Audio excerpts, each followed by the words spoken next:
कोई मुझे पूछने के लिए आया था मेरी बेटी की सगाई कब होगी, तो मेरे मुंह से उस टाइम निकल गया कि भारत में सबसे बड़ी शिव जी की मूर्ति है, वो जब पानी में जाएगी, मतलब उसके ऊपर पानी आएगा, तब जाके आपकी बेटी की उस दिन सगाई होने वाली है।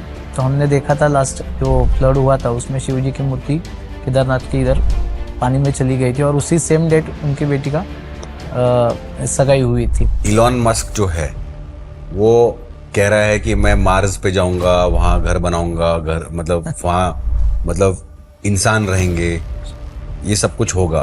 तो आपको लगता है ऐसा कि फ्यूचर में जो है मनुष्य पृथ्वी छोड़ के कोई दूसरे द्वीप पे जाएगा और रहेगा? नहीं, मुझे तो ऐसा लगता नहीं है, क्योंकि एनर्जीज मैच नहीं होंगे। इसमें मेन चीज क्या है, जो पृथ्वी को बनने में अवस्था गई, समय गया, अभी लोगों को इंस्टेंट चाहिए। और उससे एक चीज हो सकती है कि अगर वहां पे जाना रहना चालू हो गया तो जो हम लोग बात कर रहे थे 2043 की, वो चीज वहां पे पहले से हो जाएगी। और बहुत लोग सीखना चाहते हैं कि ध्यान करते कैसे हैं, मेडिटेट कैसे करते हैं। हाँ। लोगों को आता नहीं और बोलते हैं कि मैं आपको ध्यान सिखाऊंगा, मेडिटेशन सिखाऊंगा। तो Right. आपका इस पे क्या विचार है? ध्यान यानी समरसता, यानी कि आप समरस उसमें इन्वॉल्व हो जाओ। बाहर बैठ के ध्यान कभी होगा नहीं। और हमेशा मैं बोलता हूँ जितने थॉट्स आ रहे हैं आपके अंदर उसको आने दो, उसको रोको मत, चाहे कितने भी गंदे कितने भी हो। हाँ, गंदे रहे अच्छे रहे, लेकिन योगी अवस्था में ये सब होता है। होता है, होता है। आपने देखा है? हाँ, ये सब बहुत सारे हिमालय लोगों से मिला हुआ है ऐसे में वहाँ पे। जो साधु महाराज मुझे वहाँ पे मिले थे, तो वो साधु महाराज ने मुझे बताया कि पिछले 27 साल से उन्होंने पानी भी नहीं पिया हुआ है और खाया भी नहीं है, ऐसे अवस्था में थे वो। तो बॉडी चल कैसे रही है। आपने बताया कि पहली बार आप देख रहे हो कि एक फादर सन का एक पॉडकास्ट, सही है। तो और आप फ्यूचर भी प्रेडिक्ट करते हैं, तो शो का फ्यूचर क्या है वो बताइए मुझे।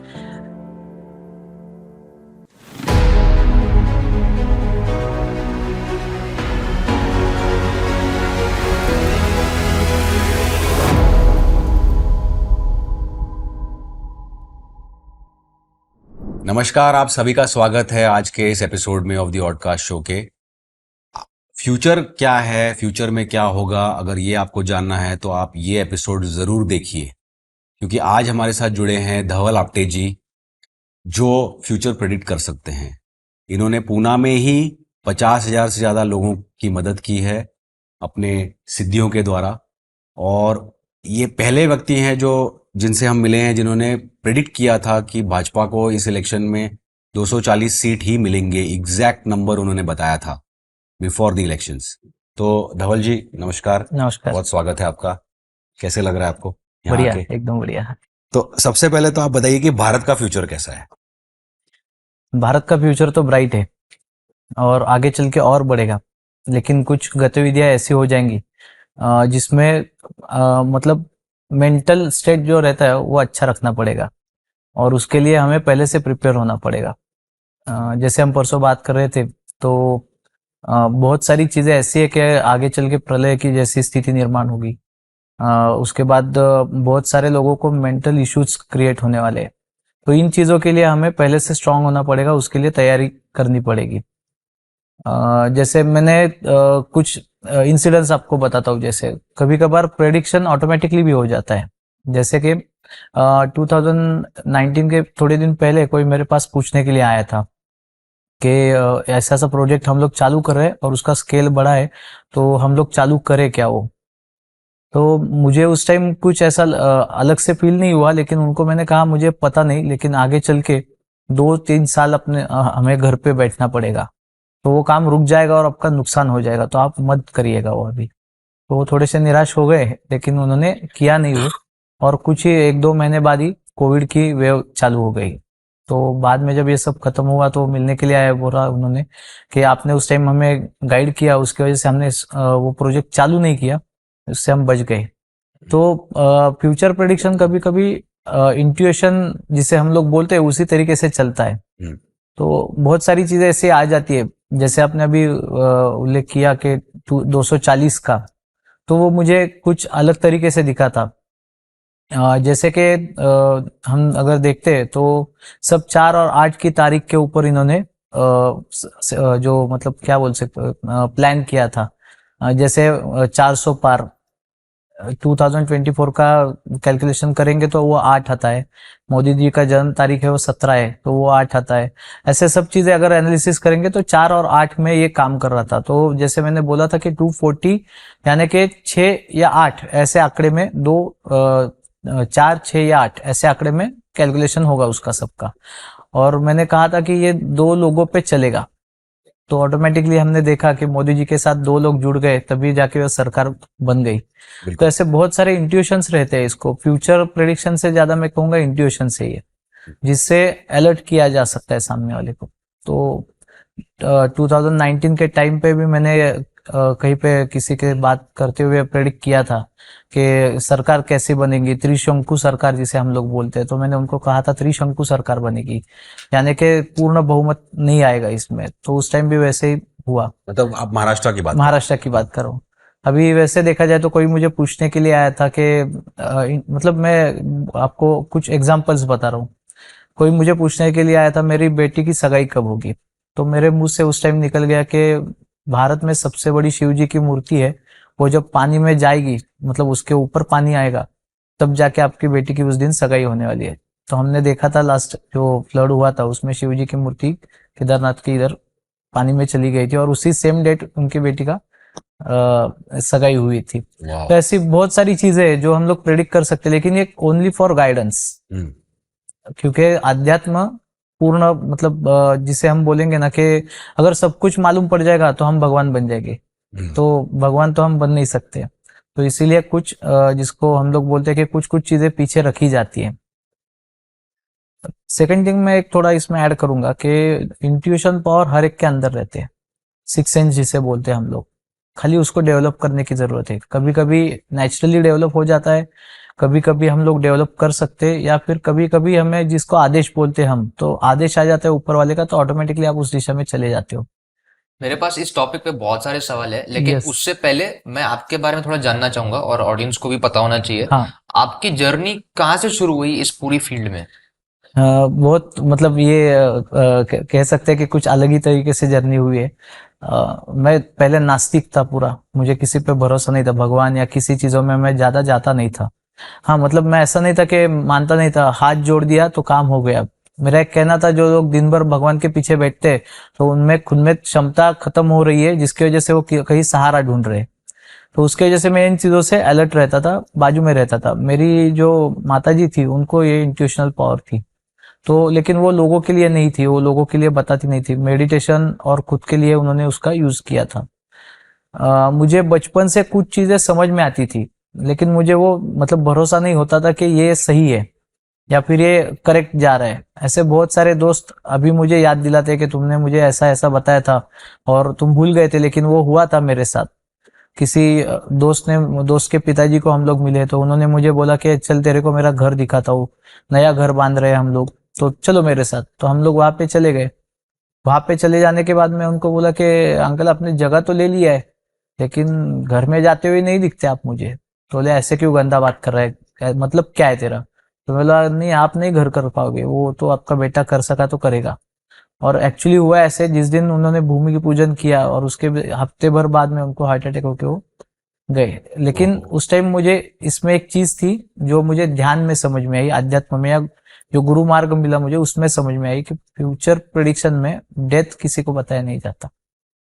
वहां पे मेरे लिए लेसन था वो एक। तो ऐसे बहुत सारे चीजें है कि जिसमें इंट्यूशन बोलते हैं हम लोग। और कभी कभी ऐसा ही होता है कि गुरु आज्ञा नहीं रहती तो सामने वाले के बारे में कुछ आता भी नहीं है, या फिर अगर जानबूझ के खींच के बताने जाए तो वो गलत हो जाएगा। तो इसलिए हम लोग जहाँ पे कहा जाता है रुक जाओ, हम रुक जाते हैं। ये ऐसे इंट्यूशन पावर जो है ना, इसको आप खुद डेवलप भी कर सकते हो।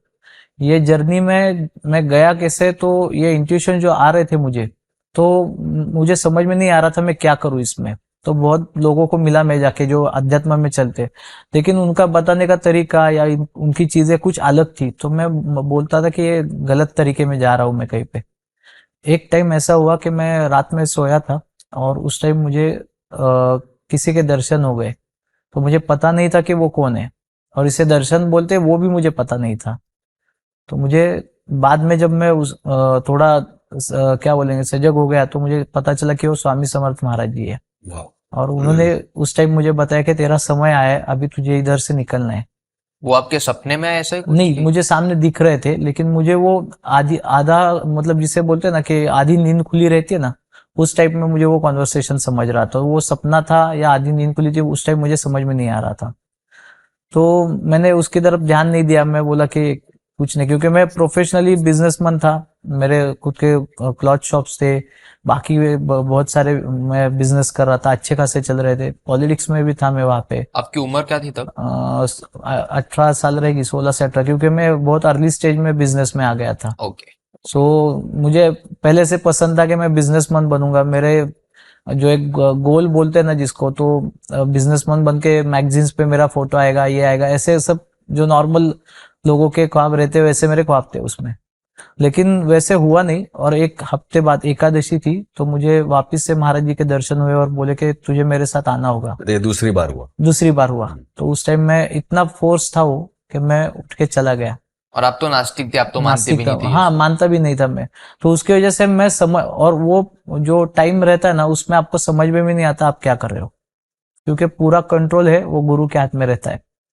मैं यहाँ से वहां कैसे पहुंचा, कहाँ? मैं बद्रीनाथ गया, केदारनाथ गया, हिमालय का जो लाइन है वहां पे चला गया। बहुत सारी, जिसको आध्यात्मिक अवस्था में गुप्त स्थान बोलते हैं, कि उसके बारे में इन डिटेल ज्यादा जाते नहीं है, बताते नहीं है, क्योंकि उसका रीजन रहता है कुछ।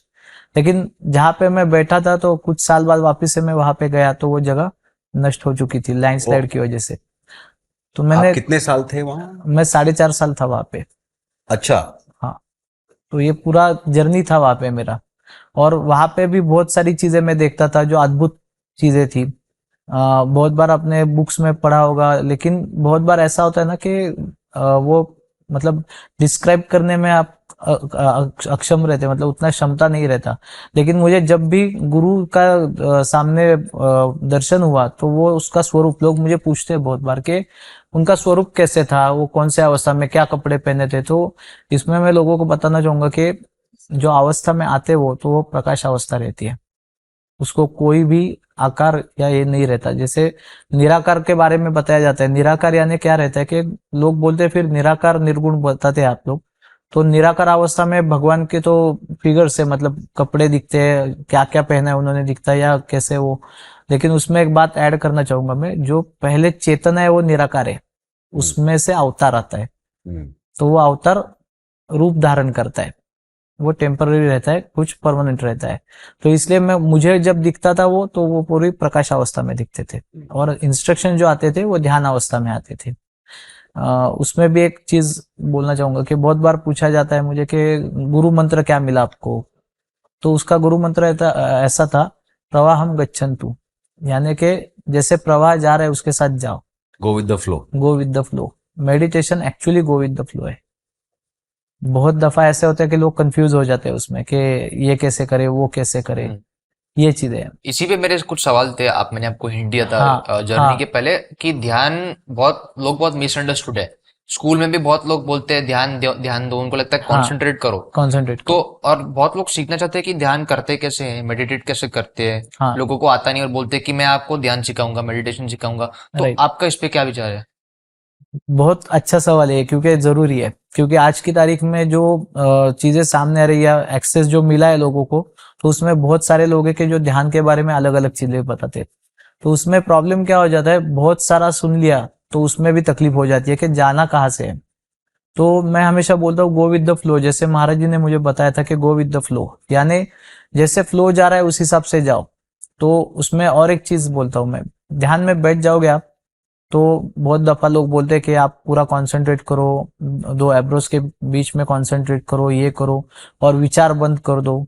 तो पहली चीज, ध्यान जो है ना, वो ध्यान चीज ही इसके लिए बनी है कि सेल्फ एनालिसिस हो जाए। अगर योगिक अवस्था है, आप सब छोड़ के बाहर चले गए हो, तो उसकी ध्यान पद्धति अलग है। अभी जो लोग बताते हैं ज्यादा करके, वो ध्यान पद्धति योगिक अवस्था की बताते हैं, यानी कि आपने सब त्याग दिया है और आप चले गए, यानी कि आपको कोई आगे चल के कोई ये नहीं है, मतलब मुझे ये कमाना है, ये करना है, ऐसी चीज नहीं है। तो वो वाली मेथड बताते हैं। मैं हमेशा बोलता हूँ भौतिक में हो तो भौतिक के हिसाब से ध्यान करो। इसलिए मैंने एक चीज कुछ प्रोग्राम बनाया था, जिसका नाम मैंने अलग रख दिया था 21 मिनट्स गेम चेंजर प्लान। तो उसमें क्या है, 21 मिनट्स गेम चेंजर प्लान में क्या आता था कि रोज के दिन में खाली 21 मिनट आप ध्यान करो, खाली 21 मिनट्स, क्योंकि आपको उतनी जरूरत है। क्योंकि बहुत बार लोग मुझे बोलते हैं मैं 4 घंटा बैठ गया, 8 घंटा बैठ गया। आप जब भौतिक में हो और पैसा कमाना चाहते हो, अच्छी खासी लाइफस्टाइल चाहिए, आपको सब चाहिए, तो आप त्यागने की बात कैसे करोगे? क्योंकि जो अवस्था बताई जाती है ध्यान की, वो पहले त्यागने की अवस्था है, उसके बाद वो अवस्था प्राप्त होती है। Correct correct. तो आप त्याग नहीं रहे हो कुछ, भौतिक में पैसा कमाना है, लाइफस्टाइल अच्छा चाहिए, बीवी बच्चे चाहिए, और उसके बाद सेम आप करने जाओगे तो उसमें ब्रह्मचर्य, अखंड ब्रह्मचर्य पहले बताया जाता है। तो भौतिक में शादीशुदा हो के आप अखंड ब्रह्मचर्य रखने वाले हो क्या? इसके लिए आप नॉर्मल पोस्चर, नॉर्मल चीजों के साथ ध्यान करो, जिसको हम आसानी में बोल सकते हैं त्राटक जैसा ध्यान है। यानी कि घी का दिया लगाया, उसकी जो बात आती है उस पर हमने कॉन्सेंट्रेट किया, एकदम ऑटोमेटिकली। टॉप पे पॉइंटेड पार्ट पे। हाँ, राइट। तो उस पे ध्यान कर दिया तो ऑटोमेटिकली समरस ध्यान, यानी समरसता, यानी कि आप समरस उसमें इन्वॉल्व हो जाओ। बाहर बैठ के ध्यान कभी होगा नहीं। हाँ। और हमेशा मैं बोलता हूँ जितने थॉट्स आ रहे हैं आपके अंदर, उसको आने दो, उसको रोको मत, चाहे कितने भी गंदे हो। कितने भी हो। हाँ, गंदे रहे, अच्छे रहे। या बहुत बार लोग ऐसे बोलते हैं कि कुछ लोग मुझको याद आते हैं जिनको मुझे मारने की इच्छा होती है, तो मैं उनको उस टाइम बोलता हूँ कि आपको मारने की इच्छा हो रही है ना, तो भगवान ने एक्सप्रेस होने के लिए ये सब दिया है। अभी आप सोचिए, जिसको हम चिल्लाना बोलते हैं, हंसना, रोना, ये सब चीजें भगवान ने नेचुरली क्यों दी है? क्योंकि उससे मेंटल बैलेंस अच्छा रहता है। हम दबा के बैठते हैं, मैं बड़ा हो गया हूँ, भी मैं रो कैसे किसी के सामने? तो वो आदमी आज जो हम देखते हैं कि मैक्सिमम जो कार्डियक अरेस्ट आ रहे हैं, उसका रीजन भी वही है, क्योंकि इंसान एक्सप्रेस ही नहीं हो रहा, और उसको ऐसी जगह भी नहीं मिल रही जहां पे वो एक्सप्रेस हो सके। अगर आप जॉइंट फैमिली का देखेंगे, थोड़ा अलग बात करता हूँ लेकिन वो जरूरी है आज की तारीख में। जॉइंट फैमिली जब था, तो जॉइंट फैमिली में कुछ तकलीफ आई तो पिताजी के साथ बात नहीं करते थे, तो उनसे छोटा जो भाई था, उनका चाचा थे, तो उनसे लोग बात कर लेते थे कि मुझे ये तकलीफ है, इस पे मैं क्या करूं। आज न्यूक्लियर फैमिली की वजह से बात करने के लिए जगह ही नहीं है। हाँ। उसकी वजह से लोग फिर डिप्रेशन में चले जाते, और कहाँ बात करने के लिए जाते? साइकोलॉजिस्ट या साइकेट्रिस्ट के पास। साइकोलॉजी और साइकोलॉजिस्ट का कोई रोल है आध्यात्मिका में? हाँ, अध्यात्म में सबसे ज्यादा उसके ऊपर विचार किया गया है, क्योंकि मैं हमेशा बोलता हूँ उसके लिए, अध्यात्म में साइकोलॉजी का पहले दिन से, शुरुआत से ही इन्वॉल्वमेंट है। अगर वैसा नहीं रहता तो जो समर्थ रामदास स्वामी जी थे, तो उन्होंने तन के या धन के श्लोक नहीं लिखे, उन्होंने मनाचे श्लोक लिखे। यानी कि मन के ऊपर कंट्रोल कैसे पाया जाए। आपने मन के ऊपर कंट्रोल पा लिया तो ऑटोमेटिकली सब चीजों पे कंट्रोल हो जाता है। एक नॉर्मल चीज बता दो, जो 7 चक्र आते हैं तो उसमें मणिपुर चक्र आता है, दो मतलब हार्ट के इधर 2 हड्डियों के ये बीच में। चक्रस क्या होते हैं? कोई वो सच्ची फिजिकल पॉइंट है क्या? नो, वो फिजिकल चक्रास नहीं होते, लेकिन वो अंदर के साइड में इनविजिबल स्टेट ऑफ माइंड में रहते हैं। जैसे हम लोग मन बोलते हैं, मेरे मन में आया, मन किधर है? मन तो फिजिकली नहीं दिखता, लेकिन वो लोगों को वर्क लगता है करता है। दिमाग में होता है वो। हाँ, तो वो दिमाग में नहीं रहता, मन जो है वो इधर है। उसके लिए मणिपुर चक्र बना है। और जिस हम सुनते हैं ना, राम जी का नाम लो तो मन शांत हो जाता है, उसका भी एक बताता हूँ, जो मेरा मेरा थेरी है, या फिर मैं जो समझाऊं वो बताता हूँ आपको। मणिपुर चक्र का जो मूलाक्षर है, बीज मंत्र, वो है ओम रम। आप अगर रम रम रम रम बात करते जाओगे तो ऑटोमेटिकली वो राम राम राम होते जाता है। बार बार आप करके देखो, रम रम रम रम रम रम। तो उसकी वजह से, रम मंत्र उच्चारण की वजह से आपका माइंड कामनेस हो जाता है। इसके लक्षण है, 7 चक्र के बारे में आपने जो पूछा, तो उसको मैं आपको बोलता हूँ, हर चक्र का एक लक्षण बताया गया है। जो योगिक अवस्था में थे वो लोगों ने ये लक्षण बताए हुए हैं। कि जैसे अभी देखा जाए तो मूलाधार चक्र है, मूलाधार चक्र का लक्षण क्या है? तो आपको वो बैलेंस रहेगा तो आपको सिक्योरिटी प्रदान करता है, वो स्टेबलनेस, आप एक जगह पे स्थिर हो जाओगे, या कंफ्यूजिंग जो माइंड होता है वो खत्म हो जाएगा उसमें। तो उसके लिए लम अक्षर है। लम अक्षर यानी कि लंबोदर भी आता है, क्योंकि उसका स्वामी जो है मूलाधार का, वो है गणेश जी। मूलाधार का कलर जो है वो जिसको हम ऑरेंज बोलते हैं ना, थोड़ा मराठी में उसको नारंगी। हाँ, नारंगी बोलते हैं, तो वो कलर है। और गणेश जी को हम जो सिंदूर लगाते हैं वो भी नारंगी कलर का है। तो वहां पे मूला, अगर आप अथर्वशीर्ष देखोगे तो उसमें मूलाधार स्थितो नित्यम बोला है, यानी कि मूलाधार में जिसका वास है या जिसकी स्थिति वहां पे है मूलाधार में, तो वो गणेश जी है। इसीलिए लोग हमेशा बोलते हैं कि अगर आप पढ़ाई करने के लिए बैठ रहे हो या कुछ पढ़ने के लिए बैठ रहे हो तो उसके पहले गणेश जी का ध्यान करो। किसी पूजा में बैठ रहे हो तो उसमें गणेश जी का आरंभ आरंभ है वो, मतलब गणेश जी, यानी कि मूलाधार से एनर्जी अपवर्ड जाती है, तभी वो पॉजिटिव एनर्जी कही जाती है।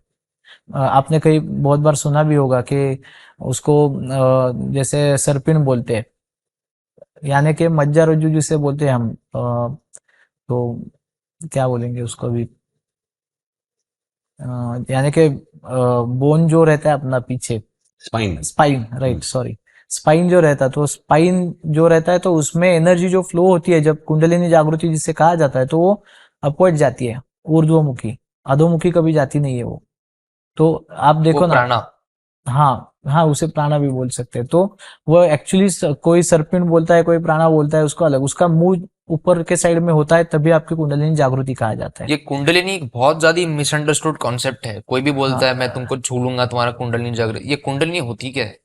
बेसिकली कुंडलिनी जो है वो 7 चक्र जो है उनको एक साथ कुंडलिनी कहा जाता है। तो 7 चक्र जैसे उसके हर एक के लक्षण है। जैसे अभी स्वादिष्टान चक्र लेंगे तो स्वादिष्टान चक्र में प्रजनन प्रक्रिया के लिए भी है। स्वादिष्टान चक्र में आपको जो मतलब इनसिक्योरिटीज नीचे से डेवलप होती है उसको कंट्रोल करने की ताकत है। तो अलग अलग काम है। अभी मणिपुर चक्र में आएंगे तो आप मन की शांति, जिसे शांतता बोलते हैं, जिसको अंतरिम शांतता बोलते हैं, वो चीज है उसमें। जैसे अभी आप ऊपर आएंगे, विशुद्धि चक्र है, यानी कि एक्सप्रेस करने वाला चक्र है वो, तो उसको भी बैलेंस होना चाहिए। यानी कि मैं कहाँ पे बोलूँ, क्या बोलूँ, कैसे बोलूँ, ये चक्र वहां से आता है। बाद में आता है आज्ञा चक्र, आज्ञा चक्र कोई बोलता है उसको, आज्ञा चक्र भी बोलता है, वो अलग थर्ड आई चक्र। थर्ड आई चक्र भी बोलता है। तो वो भी चीज है, उससे क्या है, इंट्यूशन, यानी कि मैं ये चीज करूँ कि नहीं करूँ। आप बोलते हो ना जैसे कि मुझे उसी टाइम लगा कि मुझे ये नहीं करना चाहिए, तो वो कहाँ से आता है, तो वो यहाँ से आता तो है। आपका सारा काम वहीं से चलता होगा फिर। हाँ, इंट्यूशन वहां से ही आता है, तो उसको कंट्रोल रखना पड़ता है। और दो चीजें ना, प्रेडिक्शन करते टाइम ये देखना पड़ता है कि मुझे जो लग रहा है और असल में प्रेडिक्शन क्या है। बहुत बार ऐसे हो जाता है ना कि अहंकार प्राप्त हो जाने के बाद लोगों को ऐसे लगता है कि मैंने ये बोल दिया तो ये प्रेडिक्शन हो गया। ऐसे नहीं होता। जो एनर्जी है, स्पिरिचुअल एनर्जी है, उसमें फर्क समझना चाहिए कि प्रेडिक्शन रियल में है या मुझे लग रहा है। तो वो कैसे समझ में आता है, तो वो ध्यान से समझ में आता है। आप जब ध्यान में बैठोगे तो ऑटोमेटिकली समझ में आता है। तो मुझे लगता है ध्यान का प्रोसेस जो है ना वो एकदम नॉर्मल करना चाहिए। जो लोग दिन भर काम करते हैं, भागदौड़ करते हैं, उनके मन के शांति के लिए 21 मिनट काफी है, जिसमें आप बैठ जाओ और थॉट प्रोसेस चालू करो आपका। थॉट प्रोसेस मतलब बस आंख जो बंद करके चुपचाप बैठो बस। बस बस उतना ही। और दूसरी चीज ऐसी है ना कि लोग बोलते हैं हमें शून्यावस्था नहीं आ रही, तो आपको शून्यावस्था आएगी नहीं, क्योंकि जहाँ पे शून्यावस्था आनी चालू हो जाएंगी वहां पे अलिप्तता चालू हो जाएगी। वहां पे लोगों से हट के रहने का स्वभाव तैयार हो जाएगा। सब त्यागने की ये बस चालू हो अकेला जाएगी। रहना मेरे को अकेला रहने में आध्यात्मिक। आनंद मिलेगा। तो शून्यावस्था यानी कि जीरो थॉट प्रोसेस ऐसे भौतिक में रह के नहीं आएगी। उसके लिए बहुत प्रैक्टिस है। तो मैं हमेशा बोलता हूँ जो समझ में आ रहा है उतना ही करो। बहुत बार क्या होता है, बड़े बड़े शब्द आ जाते हैं, बड़ा बड़ा उसका एडवर्टाइज हो जाता है, लोग बोलते हैं यार ये गुरु है। मैं तो हमेशा बोलता हूँ मेरे पास आने वाले लोगों को, मैं आपका गुरु नहीं, आप मेरे शिष्य नहीं। क्योंकि उसका रीजन भी बोलता हूँ मैं क्या है। उसका रीजन ऐसा है ना कि अगर शिष्यत्व दिया किसी को, यानी कि दीक्षा दी बोलते हैं, तो उसको दीक्षा दी और दीक्षा देने के बाद अगर कुछ गलत काम कर रहा है वो, तो उसको गुरु को भुगतना पड़ता है। इसके लिए मैं आपको एक छोटी सी स्वामी समर्थ महाराज की एक ये बताता हूँ कहानी। एक दफा ऐसा हुआ था कि स्वामी समर्थ महाराज भी सोए हुए थे और उस टाइम किसी को दंश हो गया और उसका जहर चढ़ गया उसको। जहर चढ़ने के बाद स्वामी जी के साथ जो लोग रहते थे उनको मालूम था कि स्वामी जी की पादुका उसमें चैतन्य है, तो वो अगर इसके सिर पे लगा दे तो ये जहर उतर जाएगा। तो वो लोगों ने उनको उठाया, लेकिन वो उठ नहीं रहे थे, तो उन्होंने वो पादुका ली और जाके वो जिसको दंश हुआ था उसके सिर पे रख दी, उसका जहर उतर गया। उसके बाद पादुका लाके रख दिया और महाराज जी जब जगे तो चिल्लाते हुए जगे कि ये किसने किया, विधि के विधान में हाथ किसने डाला। तो यानी कि गुरु भी वो काम नहीं करते। अगर लिखा होगा जाना है तो जाएंगे, उस टाइम गुरु भी हाथ नहीं डालते। अभी रिसेंटली एक इंसिडेंस किसी के साथ मेरा हो गया था। उनके घर में कोई बीमार था और जाने की अवस्था में था। तो मुझे वो दिखा तो मैंने उनको खाली इतना बोल दिया कि वो बोल रहे थे कुछ आप पढ़ सकते हो या श्लोक कुछ या मंत्र कुछ जिससे उनका जो है डेथ है वो ये हो जाए, तो हम लोगों को आज्ञा नहीं है वो करने की। तो उस टाइम मैंने उनको बोला कि बट आप जानते हो फिर भी हाँ जानता हूँ फिर भी, क्योंकि उसमें हस्तक्षेप आप नहीं कर बताते नहीं सकते, हो। बताते नहीं तो हो। फिर उसका पॉइंट क्या है? अगर आपको जानते हो और आप उसको यूज ही नहीं कर नहीं सकते ना, तो क्या फायदा? बेसिकली कैसा है मालूम है क्या, जो उनके साथ लोग रह रहे ना उनको स्टेबल करने के लिए है वो, मेन चीज वो है। अगर जानते हुए भी हम यूज क्यों नहीं करते तो उसके भी नियम है कुछ। अभी आप मुझे एक बात बताओ, आप राइफल शूटिंग जानते हो? हम्म, तो आप कुछ भी हो जाए गोली चला दोगे? नहीं। उसके भी नियम है ना कुछ। राइफल ली यानी कि उसको चलाना है ऐसे नहीं है, उसके नियम में रहना पड़ेगा। तो मृत्यु का, अध्यात्म का नियम है कि किसी का मृत्यु नहीं बताया जाता, लेकिन अलर्ट किया जा सकता है उसको। तो ऑटोमेटिकली मैंने उनको कहा 4:30 बजे तक रुक जाओ आप, हम लोग देखते हैं। 4:30 बजे 4:37 हो गए और उनका कॉल आ गया कि वो चले गए हैं। अगर मैं उसको प्रोलॉन्ग करता तो उसमें मैं हस्तक्षेप करता, उसका भुगतान मुझे करना पड़ता। ऐसे बहुत सारे उदाहरण है। अभी टेम्बे स्वामी महाराज जी की भी एक कथा है, उसमें एक आदमी को बिच्छू काटता है, तो बिच्छू काटने के बाद वो लोग उनको उनके यहाँ लेके आते हैं, तो महाराज जी के पास मंत्र ताकत थी उतना कि वो जहर उतार सकते थे। तो उन्होंने जहर उतार दिया, उतारने के बाद मंत्र कह के जहर उतार दिया। जहर उतार दिया। ऐसे भी योगी लोग रहते तो उनकी ताकत रहती है वो। तो उतरने के बाद वापिस से वो बिच्छू आ गया और उससे बातचीत हो गई। उसको सूक्ष्म वार्ता बोलते हैं। तो सूक्ष्म वार्ता में वो बिच्छू ने कहा कि आपने उसका जहर उतार के गलती किया। तो महाराज जी बोले क्या गलती किया, मैंने तो उसकी जान बचाई है। तो बोले पिछले जन्म में इसी ने मुझे जहर दे के मारा था, तो उसका कर्म भोग फल का ये भुगतान था, और आपने उसमें हाथ डाल दिया तो इसका परिणाम आपको भुगतना पड़ेगा। तो महाराज जी को एक तकलीफ एंड तक हो रही थी पेट से लेके, तो हस्तक्षेप नहीं करना चाहिए उसमें। ओके। ये चीज है। एक मैं पूछना चाह रहा था आपसे कि आप कह रहे थे कि जैसे आप बहुत कम उम्र में अचानक आपको एक विजन आया और जैसे आप एक हाफ स्लीपी या हाफ सोए हुए स्टेट में आप अचानक जगे और देखा कि कोई आपको बुला रहा है और एक हाँ कॉलिंग है हाँ। और आप निकल पड़े हिमालयाज में और आप 4.5 साल वहां थे। तो आपने वहां एग्जैक्टली किया क्या, आप थोड़ा बता सकते हैं थोड़ा हाँ डिटेल में? एकदम आसान है वो। मैंने वहां पे पहले कुछ दिन मुझे अवस्था से बाहर निकालने के लिए मतलब समझ ही नहीं रहा था मैं कहाँ पे हूँ क्या कर रहा हूँ, लेकिन वो अवस्था अच्छी लगने लगी मुझे। गुरु का काम ही ऐसा है कि जैसे कंफर्ट जोन से बाहर निकाल के ले जाते हैं, तभी आप कॉन्सेंट्रेट हो जाते हो या फिर सीरियस हो जाते हो वो चीजों के बारे में। हमेशा हम लोग कहते हैं देखिए कि अपना गांव छोड़ के बाहर जाना चाहिए तभी प्रगति होता है। हम्म। तो वैसे वो चीज है। तो वहां पे मुझे महाराज ने जो मंत्र दिया वो था प्रवाहम गच्छन्तु, यानी कि बैठो और ध्यान करो, अपने आप चीजें खुलती जाएगी। बस वही काम कर रहा था मैं वहां पे। बस। और अपने ध्यान की मतलब आपस चुपचाप बैठ के बैठे थे बस? हाँ बस ध्यान अवस्था में बैठ गया। कोई मंत्र विजुअलाइजेशन कुछ नहीं? कुछ नहीं। बट जैसे आप प्रोग्रेस किए इन 4 साढ़े 4 साल में, आप खाली बैठ के खाली ध्यान कर रहे थे, हाँ तो आपको कुछ फीलिंग्स आए ऐसे कुछ 2 महीने में 3 महीने में? क्या फीलिंग्स आए आपको कि नहीं आपको कैसे मुझे पता चला कि ये प्रोग्रेस चल रहा है मेरा? नहीं, मैं आपको उस चीज के बारे में बता दूं। वो प्रोग्रेस है ना, वो आप डिफाइन नहीं कर सकते, लेकिन अंदर से महसूस होने लगता है कि मैं अलग वर्ल्ड में जा रहा हूँ, कुछ तो अलग चीजें चल रही है मेरे अंदर। एक अलग हैप्पीनेस आया हुआ था कि जो नॉर्मल लाइफ में हम लोग देखते हैं कि मैं घूम के आया कहीं पे, एंजॉयमेंट किया, पार्टी किया, उसके बाद हैप्पीनेस आता है। लेकिन उस टाइम ऐसा नहीं हो रहा था। मुझे अंदर से फीलिंग आ रहा था कि जो चीजें मैं मन के अंदर दबा के रखा था या जो घटनाएं मेरे साथ घटी थी वो सब चीजें पीछे छूट रही है, और उससे मुझे कुछ फर्क नहीं पड़ रहा। अभी मैं आनंद अवस्था में था पूरा, यानी कि हम लोग उसको आनंद यात्री बोलते हैं, यानी कि आनंद का यात्रा करना चालू हो जाता है उसमें। आप भी अगर एक प्रैक्टिस करोगे नॉर्मल, रोज आप 21 मिनट बैठ जाओ, आहिस्ता आहिस्ता आपको समझ में आएगा, बहुत सारी चीजें आप छोड़ने लगे हो पीछे। लेकिन आप डिफाइन नहीं कर सकते उसको। डिफाइन नहीं कर सकते, वो चैतन्य था ना, वो आनंद था। तो उसको आनंद या चैतन्य ही बोल सकते उसको। ऐसा कुछ अलग नहीं हुआ कि मैं, मतलब लोगों को बहुत सारे लगता है कि मैं उसमें चला गया तो मैं जमीन से उठ गया होगा, ध्यान अवस्था में जमीन से ऊपर उठ गया मैं, ऐसा कुछ नहीं होता। वो योगी अवस्था अलग रहती है। मुझे वापिस भौतिक में आना था, उसकी वजह से मुझे लिमिटेड प्रोसेस में ही डाला गया। लेकिन योगी अवस्था अवस्था में ये सब होता है? होता है, होता है। आपने देखा है ये हाँ, सब बहुत सारे हिमालय में? लोगों से मिला हुआ है ऐसे में वहां पे। आप कुंभ में जाओ ना, कुंभ में भी अलग अलग चीजें दिखती है आपको, अलग अलग लोग मिलते हैं आपको। मैंने एक इंसिडेंस देखा था, जो साधु महाराज मुझे वहां पे मिले थे, तो वो साधु महाराज ने मुझे बताया कि पिछले 27 साल से उन्होंने पानी भी नहीं पिया हुआ है और खाया भी नहीं है, ऐसे अवस्था में थे वो। तो बॉडी चल कैसे रही है? तो वो बैलेंस हो जाती है अपने अंदर की एनर्जी, उसकी वजह से बॉडी चलती है। वो हम लोग भी कर सकते हैं, लेकिन उतनी कठोर तपस्या चाहिए। अभी भी अवधूत दादा महाराज करके हम लोग वीडियोस देखते हैं बहुत सारे, उन्होंने भी कितने दिन से खाया नहीं है कुछ, और डॉक्टर चेक करते हैं तो पूरा बॉडी नॉर्मल है उनका। और उनकी एनर्जी लेवल बाकी के लोग मैनेज नहीं कर पाते, मैच नहीं कर पाते, इतना तेज भागते हैं वो।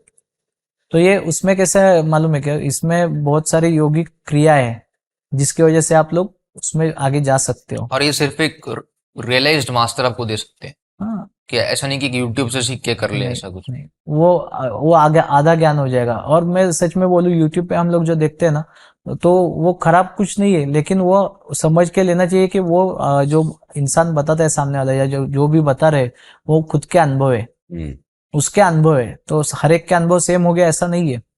शायद ऐसा हो जाएगा कि आपको पढ़ते पढ़ते कुछ इंट्यूशन चालू हो जाएंगे, ये भी होता है। मैं हमेशा बोलता हूँ, मेडिटेशन यानी क्या है? आनंद है।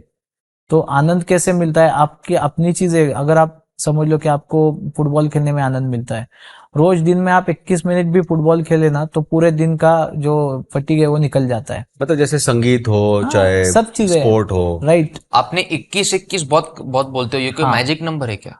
नहीं, ये मैजिक नंबर नहीं है। ये एक्चुअली कैसा है मालूम है? मैंने उस पर स्टडी किया। जब मैं ध्यान में बैठ रहा था या फिर नए लोगों को सिखा रहा था ना, तो मुझे समझ में आया कि जो 21 मिनट एक जगह पे कंसंट्रेट करके बैठ सकता है ना, उसके लाइफ के चेंजेस हमने स्टडी किए। तो ये 21 आंकड़ा उसके लिए है कि जहां पे प्रोसेस स्टार्ट होता है आपका डीप जाने का। तो आप देखो, पहले दिन में बैठोगे 21 मिनट नहीं बैठ सकते आप, अपना हिलना जुलना चालू हो जाता है। जो आदमी 21 मिनट बैठेगा वो परफेक्टली, और उसके पीछे एक लॉजिक भी है, लेकिन जो विचार आएंगे तो चलेगा। उसके पीछे एक लॉजिक भी है। हमने ऐसे देखा कि चक्र, कुंडलिनी जो है ना, चक्र है जिसको हम चक्र बोलते हैं, कुंडलिनी बहुत डीप जाएगा। और वो तो चक्र जो है अपने, तो हर एक चक्र को मैंने डेली 3 मिनट्स भी दिए, 3 मिनट, तो भी उसका बैलेंसिंग चालू हो जाता है। अभी आपको एक चीज बताता हूँ। हम लोग चक्र को कैसे हम लोग देखते हैं कि किसका चक्र कैसे हिल गया है या बैलेंस नहीं है। एक लॉजिकल बताता हूँ। जैसे आप लोग डॉक्टर के पास चले जाते हो, डॉक्टर को मिलते हो, डॉक्टर से बोलते हो कि हमें ये तकलीफ हो रही, तो पहले डॉक्टर क्या देखता है? जीभ दिखाओ, आंखें दिखाओ, हाथ दिखाओ, नाखून दिखाओ, और उसके बाद वो एक प्रिस्क्रिप्शन लिख के देता है कि ये चीजों का आप स्टडी करो, मतलब आप टेस्ट करके आओ। वो टेस्ट करके आने के बाद ऑटोमेटिकली क्या हो जाता है कि उसको पता चलता है ये चीजें इसमें कम है, तो वो प्रिस्क्राइब कर देता है।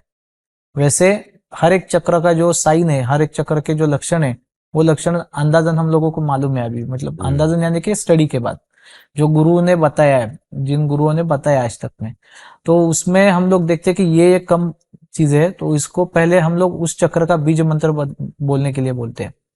जैसे उसके बीज मंत्र वो सेटल हो जाते हैं, उसके बाद उसको पूरा 7 चक्र का बीज मंत्र का ज्ञान दिया जाता है। सेम प्रोसेस है सब जगह, और लक्षण सेम ही दिखते हैं। मतलब अगर आप देखेंगे कोई किसी का मूलाधार चक्र अस्थिर हो गया है, तो वो इंसान आपको बैठे हुए ऐसे पैर हिलाते दिखेगा, या फिर वो एक कंफ्यूज Fidgety माइंड है वो में, बहुत। हाँ मतलब कंफ्यूज माइंड में दिखेगा कि उसको साइंस लूं या मैं कॉमर्स लूं या फिर मैं पढ़ाई छोड़ दूं, ये चीजें है। मतलब उसकी बैठने की क्षमता एक जगह पे, कंसंट्रेशन की क्षमता कम हो जाती है, तो वो चीज मूलाधार चक्र से आती है। या फिर आप आगे जाओगे, मणिपुर चक्र जैसे बोला मैंने, तो उसका सोचने का ये बहुत बढ़ जाएगा, बार बार सोचेगा, और छोटी छोटी चीजों पे वो ओवर थिंकिंग, और छोटी छोटी चीजों पे वो डिस्टर्ब हो जाएगा, चिड़चिड़ापन आ जाएगा। तो हम लोग उसको Q&A देते हैं सामने बैठे हुए इंसान को कि आप ये क्वेश्चनरी भर के दो, उसके बाद हम देखते हैं कि उसने क्या बोला है उसमें, उसके बाद उसको क्रिया बताते हैं। तो ये प्रैक्टिकल और स्पिरिचुअल दोनों भी साथ में है। मैंने बहुत बार प्रोग्राम्स किए ऐसे कि मैंने साइकोलॉजिस्ट को साथ में रख के प्रोग्राम किए हुए हैं कि साइकोलॉजी में इस चीज को क्या बोला जाता है और स्पिरिचुअलिटी में क्या। जैसे मैं हमेशा बोलता हूँ माइंडफुलनेस, वो लोग बोलते हैं माइंडफुलनेस की तरफ ध्यान दो, यानी क्या है? स्वाध्याय ही है ना, आध्यात्म में उसको स्वाध्याय कहा गया है, तो उसमें गलत कुछ नहीं है। इसलिए मैं, जैसे आपने क्वेश्चन पूछा था मुझे कि अध्यात्म में साइकोलॉजी का विचार किया गया है तो 101% किया गया है, और ये हजारों साल पहले किया हुआ है। हजारों साल पहले। आप देखिए ना, जिसको हम नादानुसंधान बोलते हैं, अध्यात्म में एक फ्रेज है नादानुसंधान, यानी कि एक साउंड आपने पकड़ लिया और उस पर आप कॉन्सेंट्रेट हो गए। जैसे कॉन्सेंट्रेट हो गए वो साउंड पकड़ के, तो आप समझो, एक एग्जांपल देता हूँ, आप मार्केट में हो, हर जगह से आवाजें आ रही है बहुत सारी, तो लोग पूछते हैं कि ध्यान के लिए शांत जगह चाहिए या कैसी जगह चाहिए। ऐसा कुछ नहीं है, आप मार्केट में हो और कोई समझो हथौड़े से कुछ चीज ठोक रहा है, आप उस पर भी कॉन्सेंट्रेट करोगे ना तो ऑटोमेटिकली बाकी के सब आवाज आपके ध्यान में से निकल जाएंगे और आपको खाली वही आवाज सुनाई देगा। वाह। इसे बोलते हैं नाद अनुसंधान, यानी कि वो जो नाद प्रकट हो रहा है उसके साथ संधान साधने का। तो ये आप ट्रायल करके देखो, उसमें भी ध्यान लगता है। तो ऐसा नॉट नेसेसरी कि आपको कहीं शांत जगह पे बैठ के वो, आपको कामनेस चाहिए वो जगह है।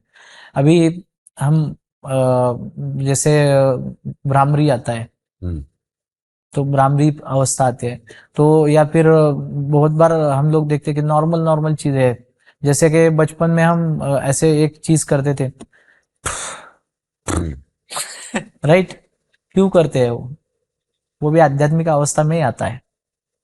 तो ये चीजें उसमें है। कैसे, मैं समझा नहीं। हम लोग बहुत बार स्ट्रेस ये हाँ हो ऐसे, जाता है, तो हाँ। बचपन में जिसको मराठी में फुर्की बोलते हैं, फुर्की निकालना, तो वो चीज आध्यात्मिक चीज से भी जुड़ी है। तो ये चीज सब उसमें है। तो बहुत बार हमने देखा है कि बहुत छोटी छोटी चीजें हम लोग करते हैं लेकिन वो समझ में नहीं आता, तो उसको हमने देखेंगे तो अध्यात्म में और शारीरिक क्रिया में एक जुड़ाव है जो आपको प्रोसेस देता है। मेरे पास जब लोग आते हैं तो बोलते हैं मैं, हम लोग रोने क्यों लग गए आपके इधर आके, समझ में नहीं आया। तो उसका कारण है कि जो शक्ति रहती है आपके अंदर, या मैं हमेशा नहीं बोलता कि मूर्ति के अंदर ही शक्ति है, कभी कभी अपने अंदर भी पॉजिटिव एनर्जी रहती है, तो वो जब चैतन्य आपके अंदर के प्रोसेस को स्पर्श करता है तो आंखों से पानी चालू हो जाता है। ये चीज है, उसको चैतन्य बोलते हैं, वो सबसे बढ़िया शब्द है उसके लिए। ओके।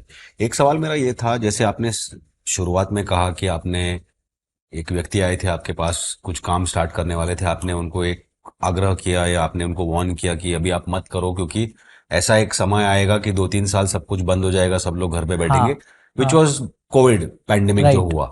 तो आपने एक अलग तरीके से उनको बताया, और हमारे शो पे कुछ दिन पहले एक साइकियाट्रिस्ट आए थे और उन्होंने कहा कि जो सबसे बड़ा पैंडेमिक आने वाला है, that is going to be the psychiatric pandemic, the mental health pandemic. तो आपने भी उसके बारे में थोड़ा सा टचअप किया था अभी कि 2043 में ये होएगा। तो ये क्या है एग्जैक्टली और आपने कहा कि उसके लिए हम लोग को अभी से काम करना है। तो मेरे सवाल 2 पार्ट्स में है। एक तो ये कब होगा और क्यों, और इससे अगर हमें बचना है तो हमें क्या करना है। राइट। ये 2043 का जो मेंटल पैंडेमिक आएगा ना, तो उसका रीजन क्या है, आज की नेक्स्ट जनरेशन जो आ रही है उसको ना सुनने की आदत नहीं है, और बचपन से हम लोग भी उनको ना सुनने की आदत नहीं डालते हैं। तो जैसे जिसको हम लोग बोलते हैं ना कि एक प्रोसेस था पहले के जमाने में कि घर वाले बड़े लोग जैसे बताते थे उसको लोग फॉलो करते थे। आज की तारीख में ओपन माइंड और जैसे फ्रीडम, ये सब शब्द जो आ गए, तो बच्चों के लिए अच्छा क्या है बुरा क्या है लोग बताते ही नहीं है, या बताए तो फिर भी उनको मालूम नहीं पड़ता कि, या मानने का नहीं रहता उनको। उसकी वजह से क्या हुआ है कि पैनिक मोड एक्टिवेट हो गया है। आज आप देखेंगे अगर नॉर्मल चीज भी, हम पुराने जमाने में अगर देखेंगे तो बड़े लोग साथ में रहेंगे और गाड़ी पे जा रहे, कोई बीच में आके गाड़ी को टच करके जाए या फिर क्रॉस करे, तो उस टाइम हम लोग कुछ बोलते नहीं थे, बड़े वाला जो बैठा है आगे बड़ा कोई वो बात करता था। आज की तारीख में बहुत बार ऐसे होता है कि बड़ा चुप बैठा है और छोटे बच्चे जो है साथ में या एक मिडिल एज, तो वो पहले गाली बक देते हैं उसको। तो ये क्यों हो रहा है, ये पैनिक मोड है, यानी कि एक ईगो पॉइंट, ईगो लेवल बहुत एक्सट्रीम पे जा रहा है। तो उसकी वजह से ये आगे चल के ना सुनने की आदत ना होने की वजह से हर चीज को यस करवाने के लिए जो मेंटल क्या बोलेंगे उसको, युद्ध होगा, तो ये युद्ध की वजह से ये पैंडेमिक आएगा। और उसके लिए अभी प्रोसेस करने की जरूरत है। क्यों बोल रहा हूँ कि ये चीज जो देखिए अभी ये जो अवस्था है वो एक दिन में तो नहीं आई है, पिछले कुछ सालों से प्रोसेस है। प्रोसेस है, तो सेम प्रोसेस हमें करना पड़ेगा, उसके ऊपर कुछ साल देने पड़ेंगे, उसके बाद ये चीजें स्टेबल होने लगेगी। उसमें अच्छी बात एक ऐसी है कि ये जो यूथ है, अभी यंग जनरेशन है, ये सब लोग इस चीज से जुड़ने लगे ऑटोमेटिकली। उसका रीजन इंटरनेट रहने दीजिए या कुछ भी रहने दीजिए, लेकिन अच्छी चीजों में आना चालू हो गया है। एक मैंने कुछ लिखा था पहले, कुछ साल पहले, तो उसमें एक लिखा था कि आज की तारीख में क्या बोलेंगे कि पेरेंट्स और चाइल्ड है ना, उनके बीच का रिलेशन कैसा है, और उसको स्टेबल करने के लिए मेडिटेशन कैसे वर्क करता है, या जिसको समाज भान बोलते हैं हम लोग। मतलब मैं जिस समाज में रह रहा हूँ, तो उसमें मैं बाकी लोगों के साथ व्यवहार कैसे करता हूँ, इसको भी सिखाना पड़ेगा, तब जाके ये मेंटल स्टेट कम हो जाएगा। आज की तारीख में मेरे पास बहुत सारे ऐसे बच्चे आते हैं जिनको मोबाइल की वजह से या मोबाइल को बहुत सारा खेल खेलने की वजह से मेंटल इश्यू चालू हो गया है। तो साइकोलॉजिस्ट के पास जाके आते हैं, साइकेट्रिस्ट के पास जाके आते हैं, उसके बाद वो आते हैं, और उनका पहले पूछना ऐसे रहता था कि कोई खराब शक्ति ने इसके ऊपर ये किया है क्या। पोजेस कर दिया क्या? हाँ, तो मेरा उनको कहना था कि पॉजिटिव निगेटिव हर जगह पे है, लेकिन ये चीज जो है इसको खत पानी आपने दिया है पहले। कि बच्चा अगर घर में सुन नहीं रहा है और माँ को कुछ सीरियल देखना है या पिताजी को कुछ काम करना है, तो पहले मोबाइल पकड़ा देते हैं उसके हाथ में और बोलते गेम खेल, हाँ, कि जो भी है लेके लिए और हाँ, शांत बैठ। तो आप स्टार्ट किसने करवा के दिया? तो अभी उसको ब्लेम करके फायदा है क्या? क्योंकि ऑलरेडी वो आगे चला गया है। तो उसको अगर पीछे लाना है तो उसको उसकी गलतियां या खामियां मत बताइए, उसको उसके बारे में अच्छा बताइए कि तेरे अंदर अच्छा क्या है, और वो अच्छा बताने का प्रोसेस अध्यात्म सिखाता है या ध्यान सिखाता है। आपने जैसे बताया कि एक मेन कारण ये है कि जो ये साइकियाट्रिक पैंडेमिक आएगा 2043 में, उसका एक मेन कारण है कि जो आने वाली पीढ़ी है या जो पीढ़ी आ चुकी है, हाँ, ये इनको ना सुनने की आदत नहीं है, पेशेंस लेवल नहीं है। राइट। यही एक कारण है या और भी कोई अदर कारण है? जैसे रिलेशनशिप इश्यूज हो रहे हैं आजकल, ये सब भी तो आई एम श्योर कंट्रीब्यूट कर रहे हैं। उसके बारे में आपका क्या ख्याल है? रिलेशन इशू जो है ना, वो अभी पिछले कुछ साल से मैं जैसे देख रहा हूँ, अभी मुझे ये काम करते हुए तकरीबन 16 से 17 साल के ऊपर हो गए। और मैं खाली सॉरी जस्ट टू इंटरप्ट कि हाँ, मैं रिलेशनशिप बिटवीन हस्बैंड वाइफ की बात नो नहीं नो, कर रहा हूँ। All relation, all sorts of relation, जैसे भाई भाई के रिलेशंस, Right. भाई बहन के रिलेशंस, फादर पिता बेटे के रिलेशंस, मदर डॉटर के रिलेशंस, ये सारे फ्रेंड्स, ये वो सब सही में है। बाधाएं आ रही है। उसका रीजन है कि जो स्पर्धाएं चालू हो गए ना अभी, तो उसमें हर एक इंसान खुद से ओवर एक्सपेक्टेशन करने लगा है, जिससे उसका मेंटल स्टेट खराब हो रहा है। मतलब अभी बहुत बार देखता हूं मैं कि आईटी में जो लोग काम कर रहे हैं या स्ट्रेसफुल वर्क में जो काम कर रहे हैं, वो लोग आने के बाद उनको जो मिल रहा है उससे ज्यादा उनको एक्सपेक्टेड है। क्योंकि मैं जब मिलता हूँ ऐसे लोगों से, तो मैं पूछता हूँ कि आपने दिन भर में खुद के लिए टाइम कितना दिया? तो बोलते कहा सर इतना टाइम ही नहीं है हमारे पास, तो हमको टाइम कहाँ मिलेगा। तो उनको टाइम नहीं मिल रहा तो वो बच्चों को देंगे, वाइफ को देंगे, और हस्बैंड वाइफ दोनों काम कर रहे हैं तो वो दोनों को ही नहीं देंगे। और सैटरडे संडे का समय ऐसा रहता है कि हाँ भाई मुझे अभी आराम करना है, पूरा हफ्ता और कुछ मैंने नहीं बहुत करना है। बस पूरा हफ्ता मैंने कुछ काम इतना सारा किया, मैंने कुछ नहीं किया, अभी मुझे सीरीज देखनी है या फिर मुझे सोना है। तो इसमें कम्युनिकेशन गैप बढ़ रहा है, और जो कम्युनिकेशन गैप हर एक में बढ़ रहा है, वो प्योर भाई रहे, बहन रहे, हस्बैंड वाइफ रहे, बच्चे रहे, ये communication gap that is the main reason वो डाइवर्ट हो रहे इंटरनेट की तरफ। और जो इंटरनेट दिख रहा है वही रियलिटी समझ में लगते हैं, और उससे ये तकलीफें बढ़ रही है। आज मेरे पास कंसल्टेशन के लिए जब लोग आते हैं, तो मैं और एक प्लस पॉइंट आपको बताता हूँ जो मुझे अच्छा लगता है करने में। कंसल्टेशन के टाइम मैंने प्रेडिक्शन दे दिया, लेकिन उससे ज्यादा मैं काउंसलिंग करता हूँ उनका। और आप देखेंगे तो मेरे पास अगर 100 लोग मिलने आते हैं, तो 100 में से अभी 70% लोग डाइवोर्स के बारे में बात करने के लिए आते हैं। अच्छा, तो ये इतना बड़ा रेशियो क्यों बन रहा है? तो उसका रीजन है कि लाइफ में चाहिए क्या वही पता नहीं है, और वो कोई गुरु नहीं बताएगा। मेरा कहना ये है कि वो आप खुद जानोगे मुझे लाइफ में क्या चाहिए। सेल्फ रियलाइजेशन है। तो इसके लिए मैं जैसे बोला ना कि आपको कि आत्म परीक्षण की जरूरत है। रोज के 21 मिनट पूरे दिन में आपने क्या किया वो समझ में आता है आपको, तो वो चीज जरूरी है। आपको लगता है कि जैसे पुराने जमाने में एक जॉइंट फैमिली सिस्टम होता था, वहां पे बहुत सारे लोग होते थे फैमिली में, पिताजी के अलावा चाचा, उनके बड़े भाई, छोटे भाई, सब साथ में, उनकी आपकी चाचियां, सब लोग रहते थे, बहुत सारे बच्चे होते थे। कुछ भी हो गया घर में तो बहुत सारे लोग थे संभालने को एक दूसरे के। उसके बाद हम आ गए न्यूक्लियर फैमिली पे। और अभी न्यूक्लियर फैमिली में भी ऐसा हो गया है कि एक ही बच्चा हो रहा है या एक भी नहीं हो रहा है, या अगर एक हो भी गया तो जैसे आपने कहा कि उसको मोबाइल पकड़ा दिया कि राइट। तुम बिजी हो जाओ और हम हमारा जो भी है, हम लोग को सब इंडिविजुअलिस्टिक हो गया है कि हम सीरीज, मैं अपना देखूंगा, वो अपना देखेगी और ये अपना देखेगा। तो आपको लगता है कि एक जॉइंट फैमिली सिस्टम का जो परंपरा है वो खत्म होने के कारण ये कारण है? या सबसे मेन रीजन यही है, क्योंकि जैसे मैं आपको बोला कुछ देर पहले कि अगर कुछ मुझे तकलीफ आती है और मैं पिताजी के साथ मैं बात नहीं कर सकता हूँ, क्योंकि बिकॉज ऑफ एक डर रहता था, एक रिस्पेक्ट रहता था, तो उसके वजह से बात नहीं कर पाता हूँ। तो उस टाइम उनके जो छोटे भाई थे वो और मतलब साथ में रहते थे वो? साथ में भी रहते थे, और समझो मैं ही हूँ और मुझे बात करनी है, तो मेरे से थोड़े उम्र में बड़े थे, क्योंकि उस टाइम बच्चे भी उतने हुआ करते थे, 7 बच्चे 8 बच्चे। तो वो जो गैप था वो ना, एज गैप कम था, तो उसकी वजह से इजीली मैं बात कर सकता था, एक्सप्रेस हो सकता लाइक अ था फ्रेंड। लाइक अ फ्रेंड।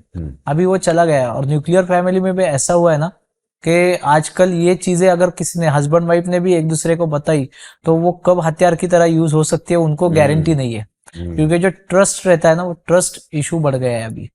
अभी मैं आपको एक एग्जांपल बताता हूँ। मैंने जब शादी की तो मैंने उस टाइम भाग के शादी की थी, क्योंकि मुझे दिखा था कि मेरी शादी कैसे होने वाली है। प्रेडिक्ट किया था मैंने किसी को कि ऐसे ऐसी लड़की है, ऐसे ऐसे शादी होगी, तो सेम वही चीज हो गई।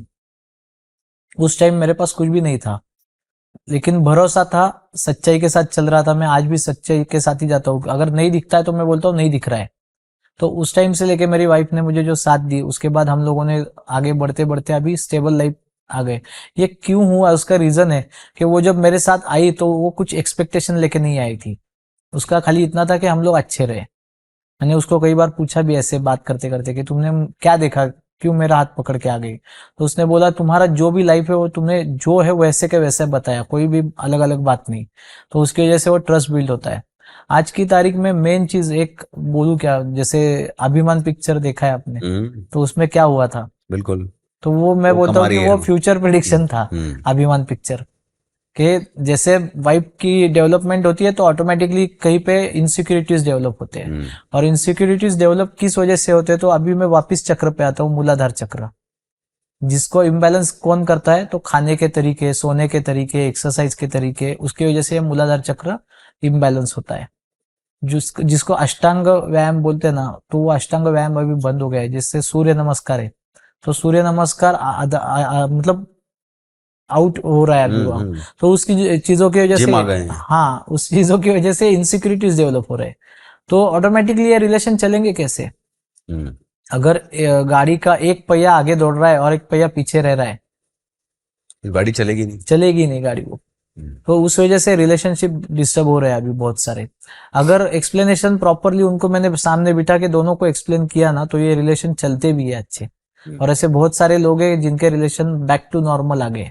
मतलब एक ऐसा भी इंसिडेंस है कि 11 साल एक दूसरे से बात नहीं करे, झगड़ा, एक दूसरे के ऊपर एलिगेशंस, और कर्म धर्म से वो पति भी मेरे पास पूछने के लिए आए थे, और बाहर उनकी बीबी भी बैठी थी, वो भी सडनली पूछने के लिए किसी की तरफ से आई थी। तो उन दोनों को मैंने देखा, उन्होंने कहा मेरी पत्नी बाहर बैठी है, वो कैसे आ गई आपके पास, मुझे पता नहीं है। नहीं, तो मैं बोला उनको बुलाओ आप अंदर। उनको अंदर बुलाया मैंने, सब एक दूसरे के ग्रेजेस क्लियर किए।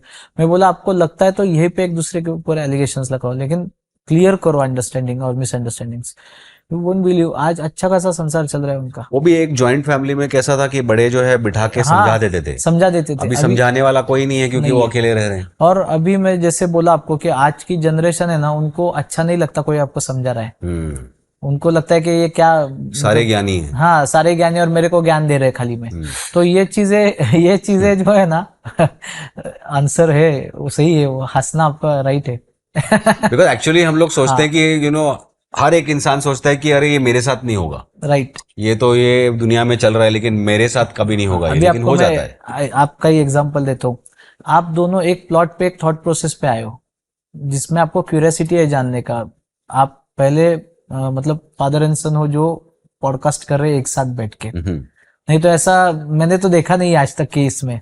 तो ये जो थॉट प्रोसेस है ना, वो कहीं आपको एक साथ ला रहा है। ये एक प्लेटफॉर्म डेवलप हो रहा है ऑटोमेटिकली, जिसमें लोग देखेंगे कि भाई एक पिताजी और बेटा दोनों अलग अलग एज के लोग बैठ के एक ही टॉपिक पे कॉन्वर्सेशन कर रहे हैं। तो लोग जो बोलते हैं ना कि यंग एज में स्पिरिचुअलिटी कुछ काम नहीं, ये नहीं वो नहीं, ऐसा बिल्कुल भी नहीं है। उल्टा जैसे देखा जाए तो संस्कार, जो 8 संस्कार बताए गए ना, तो 16 संस्कार जो है, तो 16 संस्कार में ये भी बचपन से संस्कार आते हैं, तो उसकी जरूरत है। पहले तो था ही ना ये जी सब, हाँ। ये गुरुकुला सिस्टम में था, ये आज एजुकेशन राइट। सिस्टम में नहीं है। नहीं है, गुरुकुल सिस्टम क्यों चाहिए? क्योंकि जो वहां पे सहजीवन बोलते हैं ना जिसको, मतलब एक साथ रह रहे सब लोग, तो उनसे जो बॉन्डिंग बनता था, उसकी वजह से उनको सिमिलर एज के लोगों के साथ रहना पॉसिबल होता था। आज की तारीख में देखा जाए तो स्कूल जाते टाइम हर बच्चे के दिमाग में भी रहता है, आज मैं स्कूल जा रहा हूँ ना, इसको मैं ये दिखाऊंगा, इसको सिखा के रहूंगा। तो ये ग्रजेस कहाँ से आ रहे हैं बच्चों में? क्योंकि वो घर में सुन रहे हैं। तो ये घर में सुनना बंद हो जाएगा तो ऑटोमेटिकली बाहर रिएक्ट होना और बंद हो उसमें भी जाएगा। स्कूल बस में कम जाता है, गाड़ियां में जाते हैं अकेले अकेले। ज्यादा वही भी रीजन है। वो भी एक अलग है। हाँ। तो मैं हमेशा देखता हूँ कि पुराने जमाने में खेल कूद साथ में क्यों बोला जाता था?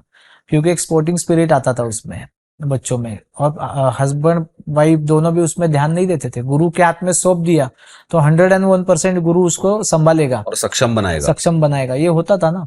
आर्य चाणक्य इतने बड़े महान होके गए। आज की तारीख में आप देखेंगे, अगर गुरुकुल परंपरा है तो अपने आयुर्वेदाचार्य जो है रामदेव, बाबा रामदेव, उन्होंने भी गुरुकुल में ही पढ़ाई की है। तो हर चीज से लड़ने की ताकत उसमें आ जाती है। नहीं तो आज की तारीख में थोड़ा सा भी हो जाए तो पेरेंट्स उठ के बच्चों के स्कूल में चले जाते हैं, टीचर्स को किसको। अगर आप जो टाइम में पढ़े या मैं टाइम में जो पढ़ा हूँ, वहां पे गुरु जो रहते थे टीचर्स, उन्होंने 2 थप्पड़ लगाए तो कोई पूछने के लिए जाता नहीं था कि आपने ये क्यों किया, कि उनको मालूम था पेरेंट्स को कि ये इसके अच्छे के लिए कर रहे हैं। आज वैसे नहीं हो रहा। तो थोड़ा चीज जैसे बदल रही है वो हिसाब से भी जाना पड़ेगा। ऐसा भी नहीं, मैं मतलब सपोर्ट नहीं करूंगा कि टीचर्स बहुत मार रहे हैं और हम चुप बैठ जाए, लेकिन अच्छा जो है उसको अच्छा बोलना पड़ेगा। डेडिकेशन था उस टाइम उतना टीचर लोगों का, आज के तारीख में भी बहुत सी चीजें उनको इम्पैक्ट करती है। आप देखिए ना, अगर सिखाने वाले का मेंटल हेल्थ अच्छा नहीं रहेगा तो वो आगे क्या सिखाएगा? बिल्कुल। उसका अगर सिखाने का काम है और उसके ऊपर 100 काम अलग से लाद दिए जाए तो उसका मेंटल सेट अच्छा नहीं रहेगा, वो सिखाएगा क्या आगे? ये भी चीज है ना। अच्छा, मेरे को 2 लोगों के बारे में पूछनी है। आप जब हिमालयाज में थे तब आपने बोला, एक तो स्वामी समर्थ जी ने आपको हाँ। वहां से उठा के लेके गए थे राइट। ऑलमोस्ट, और दूसरे आप हिमालयस में थे तो आपने जरूर उनका नाम सुना होगा, उनका नाम है महाअवतार बाबा जी। राइट। कौन है ये दोनों? आपको एक सादा आसान भाषा में बताऊं, ये दोनों चैतन्य है। जैसे चैतन्य का मतलब क्या है, आप चैतन्य थोड़ा यानी, ऑडियंस को जरा चैतन्य बताइए। यानी एक अवस्था है जिसमें आदमी को समझ आ जाती है, या उसको माइंड ओपनिंग जिसे कहा जाता है, और एक उत्साह उत्साह रहता है, आनंद रहता है, छोटी छोटी चीजों का इम्पैक्ट नहीं होता। और वो सब चैतन्य जिसे बोलते हैं हम लोग, चैतन्य का एक अंश हमें आ जाए मेडिटेशन के टाइम। लेकिन ये जो चैतन्य है, इनकी अवस्था बहुत ही ऊपर है। मतलब ये खाली गाइड करने के लिए आपको दिखते हैं और अलग अलग शरीर धारण करते हैं।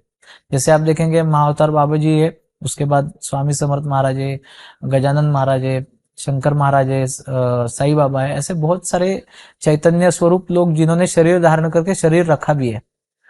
एक बार किसी ने साईं बाबा को पूछा था कि आप ये चमत्कार क्यों करते हो? तो उन्होंने कहा था ये चमत्कार मेरे कर्म का हिस्सा है।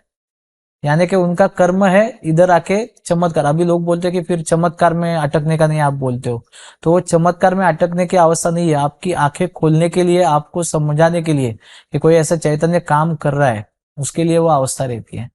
चैतन्य यानी कि प्योर फॉर्म ऑफ एनर्जी, सीधी आसान भाषा में कि प्योर फॉर्म है वो।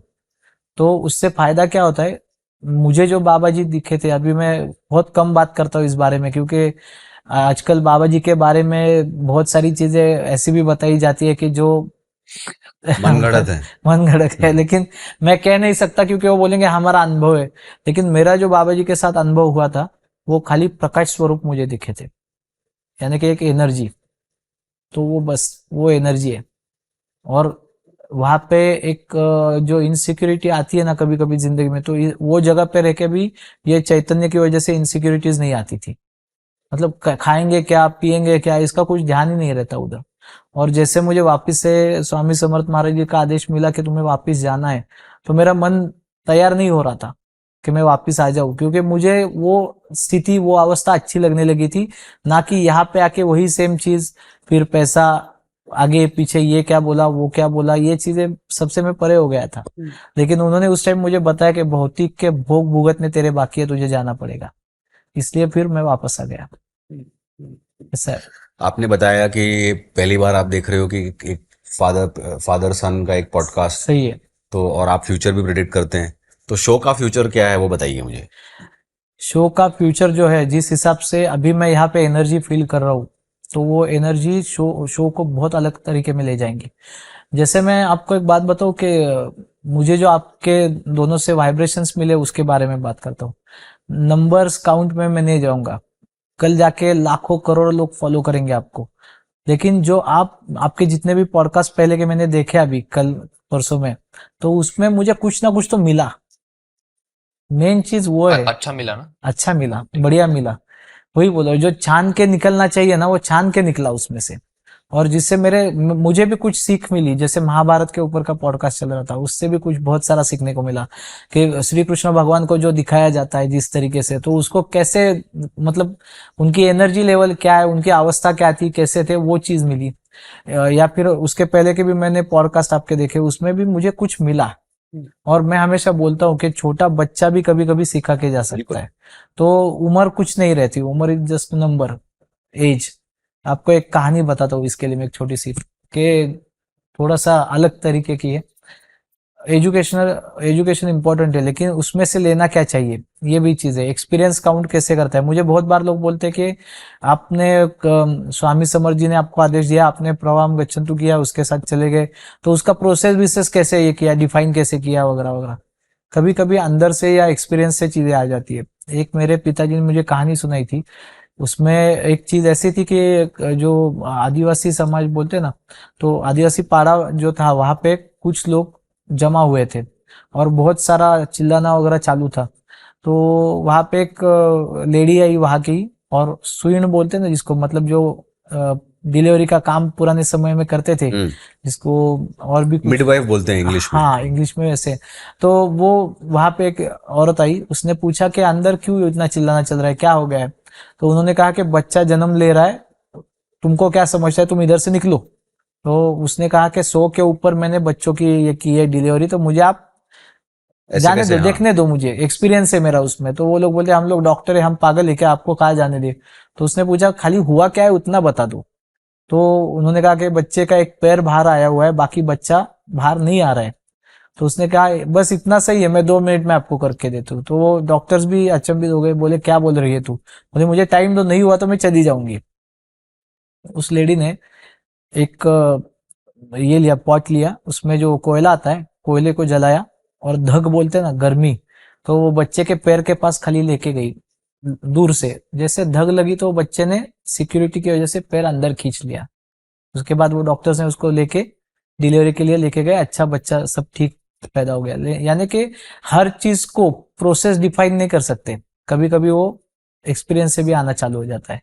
जैसे मैं आपको बताऊं, आप अगर बात करें तो आगे आगे चल के ऐसा भी हो सकता है कि इतने लोगों के सुनने के बाद आप भी एक जगह पे आओगे कि जिसमें आपको समझेगा कि मुझे कुछ समझ में आ रहा है आगे का, कि आगे चल के मुझे, अभी देखे ना, आपको क्यों लगा कि किसी और ऐसे इंसान को बुलाना चाहिए जो कुछ इस बारे में बात कर सकते हैं। ये भी एक इंट्यूशन ही है ना आपका। बिल्कुल। तो इंट्यूशन हर तरीके से आ सकता है, ऐसा नॉट नेसेसरी कि कहीं पे बैठे तभी आएगा, ये चीज है। तो क्योंकि हम लोग मिले थे कोई और कारण से, और कारण था। आज हम पॉडकास्ट कर रहे हैं, तो exactly this exactly. Is like it is coming together, it is an intuition. मैं हमेशा बोलता हूँ, लोगों का मिलना कुछ कारण की वजह से ही होता है, नहीं तो मिलना नहीं होता। ये भी चीज है। अभी बहुत बार लोग मुझे आते हैं, बोलते हैं कि हमारा कर्म क्या बचा है, आप बताइए क्या करना चाहिए। तो एक सिंपल लाइन में मैं उनको बोलता हूँ, आपका कर्म बचा है लोगों के लिए अच्छा करना। तो वो उनका मुंह टेढ़ा हो जाता है। वो बोलते हैं ऐसा नहीं, मुझे मोक्ष चाहिए। मैं बोला आपको मोक्ष चाहिए क्यों, किस लिए चाहिए। मोक्ष अगर मिलना रहेगा तो ऑटोमेटिकली आप वो प्रोसेस में चले जाओगे, जैसे कि मैं चला गया। मैं आज भी नहीं बोलूंगा कि मुझे मोक्ष के लिए वहां भेजा है, मुझे पूरा ज्ञान हो गया तो नहीं। आध्यात्म इतना बड़ा महासागर है, उसमें से एक बूंद भी आपको मिली तो काफी है। ये चीज है। तो वाह। मैं हमेशा बोलता हूँ कि आप कुछ ये मत करके चलिएगा कि ऐसा किया तो ऐसा, ऐसा किया तो ऐसा, तभी ये होगा। आप ध्यान में बैठ जाइए, ऑटोमेटिकली आपको ऊपर वाला कनेक्ट करता है और आपको इंस्ट्रक्शंस देने लगता है। ये चीज है और चिंता छोड़ देनी चाहिए। बस। वो एक सुभाषित है संस्कृत में, तो उसमें उन्होंने कहा है कि चिंता और चिता जो है उसमें एक अनुस्वार का फर्क है। हम्म। जितना चिंता करोगे तो चिता उतनी नजदीक आएगी, हम्म। तो इसलिए चिंता छोड़नी चाहिए।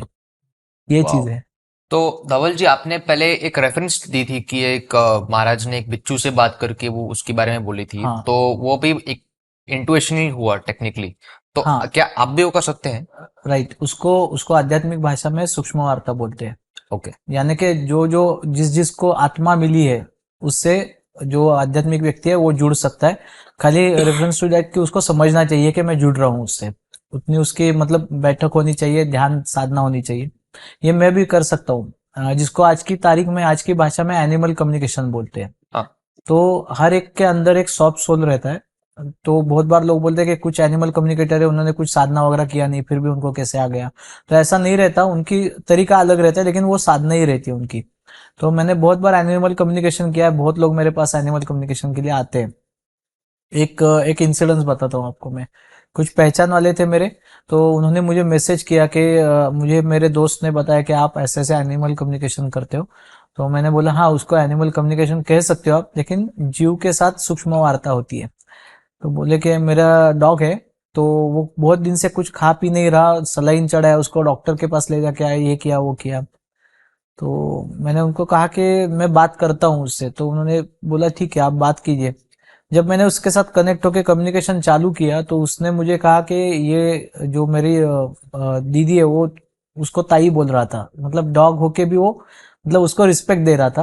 तो उसने कहा कि ये जो मेरी दीदी है तो ये डोंबिवली शिफ्ट हो रही है, तो डोंबिवली शिफ्ट होने की वजह से वो मुझे लेके नहीं जा रही क्योंकि वहां पे मुझे अंदर आना मना है। तो ये मुझे कहीं पे छोड़ने वाले हैं या फिर किसी पहचान वाले को देने वाले हैं। तो मुझे अगर छोड़ने वाले या देने वाले हैं तो उससे अच्छा है कि मैं इसी घर में इनके सामने ही जान दे दूं, तो अच्छा रहेगा क्योंकि मैं इनसे अलग होकर नहीं रह सकता। इतना डिटेल में वो डॉग कम्युनिकेट कर रहा था। उसमें ऐसा भी है, थोड़ा इंट्यूशनल पावर था मेरा, वो भी आ गया समझो। जिन्होंने मुझे फोन किया था उनका इसके ऊपर भरोसा नहीं था बिल्कुल कि ऐसी कुछ चीजें होती है, लेकिन दोस्त ने उनको इंसिस्ट किया तो उन्होंने फोन किया था। तो जब मैंने उनसे पूछा कि आपका डॉग जो है वो ऐसे ऐसे बोल रहा है कि आप डोंबिवली शिफ्ट हो रहे हो, तो उन्होंने कहा आपको कैसे पता चला। मैं बोला अभी अपने कम्युनिकेशन के लिए बोला है तो मैंने किया है। तो बोले हाँ मैं डोंबिवली शिफ्ट हो रही हूँ, और क्या बताया उसने। तो मैंने बोला, उसने बताया कि डोंबिवली में आप जिस सोसाइटी में जा रहे हो वहां पे डॉग्स अलाउड नहीं है, तो आप उसको कहीं और देने वाले हो या छोड़ने वाले हो। तो वो फोन पे रोने लगे, बोले इतना डिटेल में बोलता है वो। मैं बोला वो आखिर में जीव है, वो सबसे ईमानदार और सबसे ज्यादा प्रेम करने वाला प्राणी है अपने मतलब ऊपर। जानवर को थोड़ा फ्यूचर के बारे में पता था। हाँ, उसको समझ में आ गया था कि ये कहीं पे छोड़ने वाले हैं, क्योंकि उनके घर में चर्चाएं होती थी हाँ। ना कि इसको फिर हम वहां पे छोड़ते हैं इधर छोड़ते हैं। तो हम जो समझते हैं कि लोग बोलते हैं उसको भाषा समझती है, क्या वो भावनाएं समझता है। हम्म। आपका जो ऑरा चेंज होता है उस टाइम, तो वो ऑरा समझता है। तो मेरा एक मैंने एक सेशन किया था एक 8-10 डॉग्स के साथ स्पिरिचुअलिटी में। मुझे लगता है कि जिन जिन को रीढ़ की हड्डी है ना, उनको चक्र है और उनको भावना सेम है चक्र को भी। आप देख लो ना, अगर देखा जाए तो डॉग अगर उल्टा लेटता है और आप उसके पेट पे सहलाना चालू करते हो तो ज्यादा हैप्पी होता है वो। हाँ। तो उसका रीजन क्या है, उसको भी स्वादिष्टान चक्र है ना। तो स्वादिष्टान चक्र से माया उत्पन्न होती है, प्रेम उत्पन्न होता है। तो वो चीज है, इसकी वजह से डॉग्स हमेशा उल्टा गिर के पेट के बल आपसे खुजा के लेते हैं। तो ये चक्र है। और दूसरा देखेंगे तो इधर खुजा के लेते हैं, उसका रीजन है विशुद्धि चक्र है। वो वाणी नहीं है, उनको बात नहीं कर सकते, लेकिन आप जब सहलाते हो तो वो आवाजें निकालता है, इसका मतलब वो एक्सप्रेस हो रहा है। तो मैंने बहुत सारे प्राणियों के साथ ऐसे करके देखा कि उनको एनर्जी देके। आज सुबह का ही इंसिडेंस है मेरे साथ। एक मतलब और एक चीज थोड़ा डिफरेंशिएट करता हूँ। बहुत बार ऐसा होता है ना कि मैं कम्युनिकेशन करने वाला हूँ तो मेरे दिमाग में जो चल रहा है वो चीजें नहीं बतानी है, जो एक्चुअल इंट्यूशन आ रहे हैं वो बताना चाहिए। किसी ने किसी को डॉग के बारे में बताया कि आपका डॉग ऐसा है वैसा है, हे हो गया, सैड हो गया। तो मैंने उनको खाली पूछा कि आपका डॉग बोल रहा है उसके पेट में स्टमक स्टमक में तकलीफ है, तो आपने उसका डिवॉर्मिंग कब किया है। तो उन्होंने कहा 1-1.5 साल हो गए, बस उतना कीजिए, उसको कुछ तकलीफ नहीं है बाकी। तो वो बोले आपको कैसे पता चला उसका डिवॉर्मिंग नहीं? मैं बोला कम्युनिकेशन इसी को कहते हैं। तो उसके लिए आप भी कम्युनिकेट कर सकते हो ऐसा, खाली वो अवस्था में जाना जरूरी है, ऑटोमेटिकली सोल्स कनेक्ट होने लगते हैं आपसे, ये चीज है। और आपको ये भी दिखता होगा फिर कि आसपास कोई नाग है क्या, सांप है क्या? हाँ, वो भी समझ में आता है, वाइब्रेशंस रहते हैं उसके, स्मेल्स रहते हैं। लोग लोग मुझे पूछते हैं कि स्नेक का स्मेल ऐसा कैसे हाँ वही रहेगा। है। तो अभी लेटेस्ट एक इंसिडेंस हुआ, कहीं पे मैं स्टेयर्स चढ़ रहा था, तो उनको मैंने बोला ये 2 बंगले छोड़ के वहां पे नाग निकलेगा 1-2-4 दिन में, मुझे स्मेल हो रहा है। तो वो हंसने लगे सब, बोले आप स्मेल हो रहा है कैसे, नाक को स्मेल कैसे कर सकते हो आप? मैं बोला वो वाइब्रेशन रहते हैं जीव के साथ कनेक्ट होने का, क्योंकि वो कुछ अवस्था में जिसमें उसको तकलीफ हो रही है।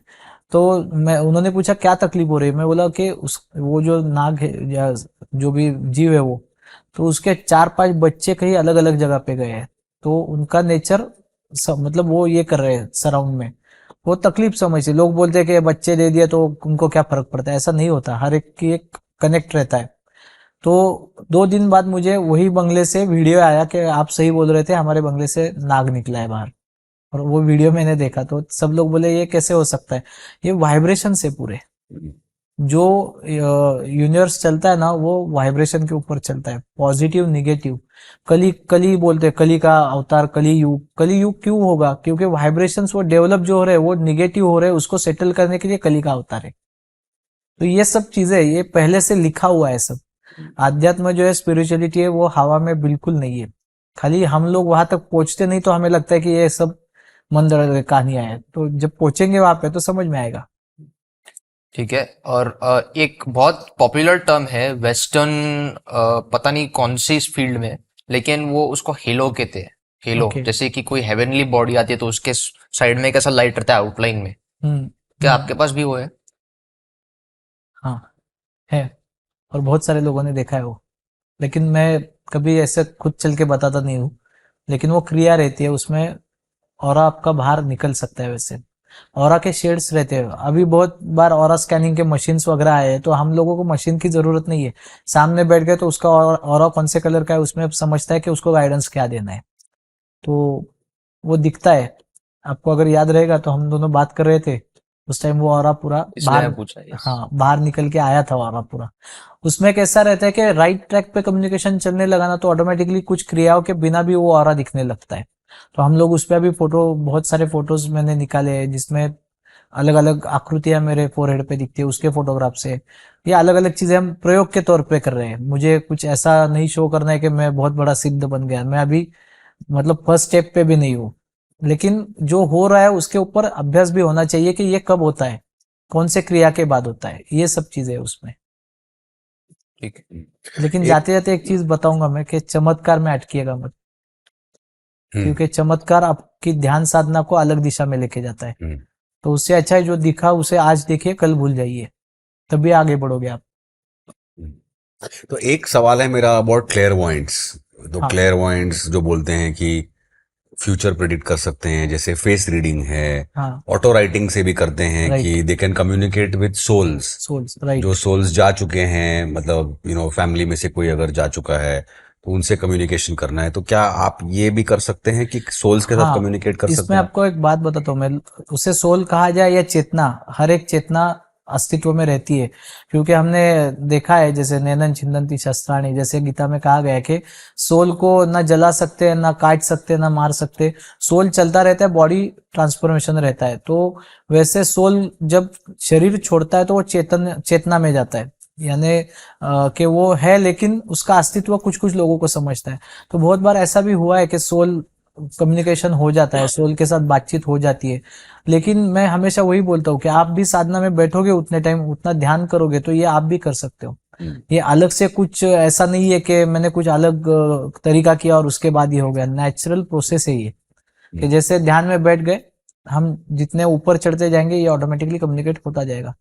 आपको एक उसका एक ये बताता हूँ, छोटी छोटी चीजों में इंसान भी अटक जाता है, ऐसे होता है। कहीं पे मैं गया था और कुछ मुझे मूवमेंट समझ में आ रहे थे वहां पे, तो मैंने उनसे पूछा कि मुझे ऐसे ऐसे कुछ दिख रहा है, तो ये कौन है? तो उन्होंने कहा कि ये मेरे पिताजी है। तो मैं बोला आपके पिताजी है? तो बोले हाँ। तो मैं बोला कि वो ऐसी ऐसी चीजों के बारे में, गाड़ी के बारे में बता रहे हैं, जो गाड़ी आपके घर में उनका नापसंदीदा कोई है वो चला रहा है। तो बोले हाँ, वो मेरा ऐसा ऐसा भतीजा है, उसको दे दिया है। तो वो बोल रहे कि उससे निकाल के लो, तब तक इनको मुक्ति नहीं है। अच्छा। मतलब कितनी छोटी चीज है, इसमें भी अटकते हैं लोग। सो ये चेतना जो है ना, ये बहुत बार अटक जाती है। तो इसको मतलब ये चलती किस पे है, इसका मोक्ष जो बोलते हैं ना, हमारे घर में दिया जलाते हैं। उसका रीजन क्या है दिया जलाने का? Light energy. जो ऐसी चीजें अगर रहेगी कहीं आसपास, तो उनको मोक्ष की तरफ ले जाने के लिए लाइट का यूज होता है। एक मार्ग दिखाने के लिए। मार्ग दिखाने के लिए, वो पावर है, लाइट एनर्जी है, वो एनर्जी उसको आगे ले जाती है। इसलिए और उसमें भी मैं हमेशा बोलता हूँ ना कि उसमें बाइफरगेट करना आना चाहिए कि ये आभास है या रियल में दिख रहा है। ऐसा भी है, तो वो साधना से पता चल जाता है। एक आखिरी सवाल। इलॉन मस्क जो है वो कह रहा है कि मैं मार्स पे जाऊंगा, वहां घर बनाऊंगा, घर मतलब वहां मतलब इंसान रहेंगे, ये सब कुछ होगा। तो आपको लगता है ऐसा कि फ्यूचर में जो है मनुष्य पृथ्वी छोड़ के कोई दूसरे द्वीप पे जाएगा और रहेगा? नहीं, मुझे तो ऐसा लगता नहीं है, क्योंकि एनर्जीज मैच नहीं होंगे। इसमें मेन चीज क्या है, जो पृथ्वी को बनने में अवस्था गई, समय गया, अभी लोगों को इंस्टेंट चाहिए। और उससे एक चीज हो सकती है कि अगर वहां पे जाना रहना चालू हो गया, तो जो हम लोग बात कर रहे थे 2043 की, वो चीज वहां पे पहले से हो जाएगी। Mental peace. कि हम कॉन्फ्लिक्ट जो है यहाँ से एक्सपोर्ट करके वहां ले जाएंगे। हाँ, और बस वहां भी सत्यानाश होगा। वहां भी सत्यानाश, मतलब कोई अलग ग्रह बचे, वो भी इंसान उसका भी नाश कर देगा। ऐसा है, क्योंकि चीज ऐसी है ना कि वो क्रिएटर भी है और वो डिस्ट्रॉयर भी है। आज की तारीख में ऐसा उसको लगता है। लेकिन क्रिएटर, डिस्ट्रॉयर और संभालने वाला, ये आपने दत्त महाराज को देखा होगा, तो वो क्रिएटर भी है, पालनहार भी है और डिस्ट्रॉयर भी है। इसलिए वो त्रिमुख में दिखते हैं। लेकिन असल में त्रिमुख में दिखते हैं क्या? वो तो नहीं है, वो एक प्रतिमा है कि लोगों को आसानी से समझने के लिए कि इनके अंदर गुण किस किस के हैं। इसीलिए दत्त महाराज का त्रिमुख दिखता है, असल में एक ही मुख है। ये चीज है। तो ये जो आगे समय है, उसके पहले ही ये सब हो जाएगा। लेकिन मुझे लगता है ऐसा कुछ नहीं होगा। हम यहीं रहेंगे पृथ्वी पे। हाँ, पृथ्वी पे ही और रहेंगे। यहीं लड़ेंगे। हाँ, बस वही लड़ते है। रहेंगे। खाली एक चीज है, आगे चल के युद्धावस्था बहुत प्राप्त होगी। अच्छा। ये और मैंने कुछ दिन पहले एक बात में कहा था कि अमेरिका से ज्यादा जो इंडियन लोग वहां पे स्थायी हुए, वो ज्यादा से ज्यादा वापस आने का काम चालू हो जाएगा। भारत आएंगे वापस। भारत आएंगे। क्योंकि उसका रीजन है, अमेरिका में एक ऐसी स्थिति प्राप्त हो जाएगी कि जिसको संभालना मुश्किल हो जाएगा अमेरिका को, और लोग वापिस आना चालू हो जाएंगे। ये मेरा खुद का अनुभव है ध्यान अवस्था का। तो उसके रीजंस कुछ भी अलग अलग रहेंगे, लेकिन वो होगा। तो आप तो फ्यूचर प्रेडिक्ट करते हैं, तो आपको तो ये पता लग ही गया होगा अब तक कि ये मेरा आखिरी सवाल नहीं था।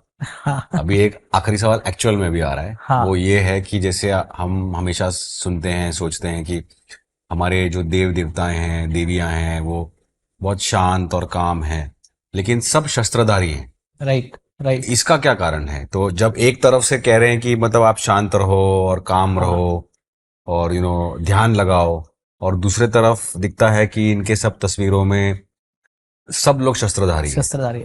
अध्यात्म में दो चीजें हमेशा चलती है, एक चीज है क्षमा और एक है शासन।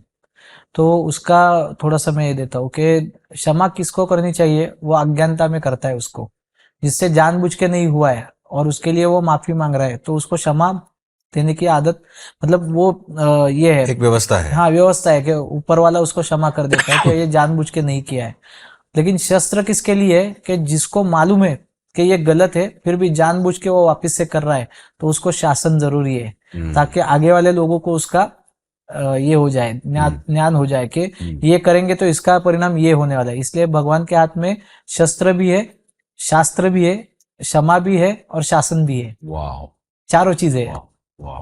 तो ये जानबूझ के करने वालों का भी अलर्ट है। जैसे आप देखो, बहुत जगह पे अगर लोगों का जाना चालू हो गया भगवान की जगह पे, तो कई बार हमने ऐसा देखा है कि कुछ प्रलयकारी हो जाता है वहां। उसका रीजन है कि भगवान अलिप्तता जानते हैं, उनको वो अलिप्तता चाहिए।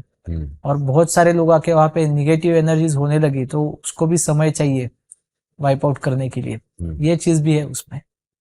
तो बहुत बार पृथ्वी पे ऐसी जगह भी है जहाँ पे हम पहुंचे भी नहीं अभी तक, और वहां पे चैतन्य है। हम्म। मुझे आज के एपिसोड में बहुत कुछ सीखने को मिला, लेकिन मुझे जो सबसे बढ़िया बात जो लगी, जो आपने कहा कि अगर हम कोई दूसरे द्वीप पे जाएंगे भी और अगर यहाँ के हम प्रॉब्लम्स नहीं सॉल्व कर रहे हैं तो हम वही प्रॉब्लम्स एक्सपोर्ट करके ले जा रहे हैं और वहां पे भी सत्यानाश होगा। राइट। तो आई थिंक जो सबसे बड़ी सीख है कि हमें स्थिर रहना है, हमें शांत रहना है, लेकिन हमें सक्षम भी होना है, और वो यहीं पे पहले करना है। राइट। अगर वो नहीं हो तो कहीं पे भी हम जाएं तो कॉन्फ्लिक्ट होगा। हाँ, क्योंकि अभी हम लोग भौतिक अवस्था में, मतलब संसार चल रहा है हमारा, रोज का पैसे कमाने का लत है, सब चीजें है, तो उसमें खाली मेंटल पीस कैसे मिले, उसके लिए खाली रोज देखना चाहिए। जो मैं बोल रहा हूँ कि 21 मिनट का गेम चेंजर प्लान बोलता हूँ, क्योंकि मैं अगर 21 मिनट मेरे मन की चीजें करता हूँ, किसी को अगर म्यूजिक अच्छा लगता है उसने म्यूजिक करना चाहिए।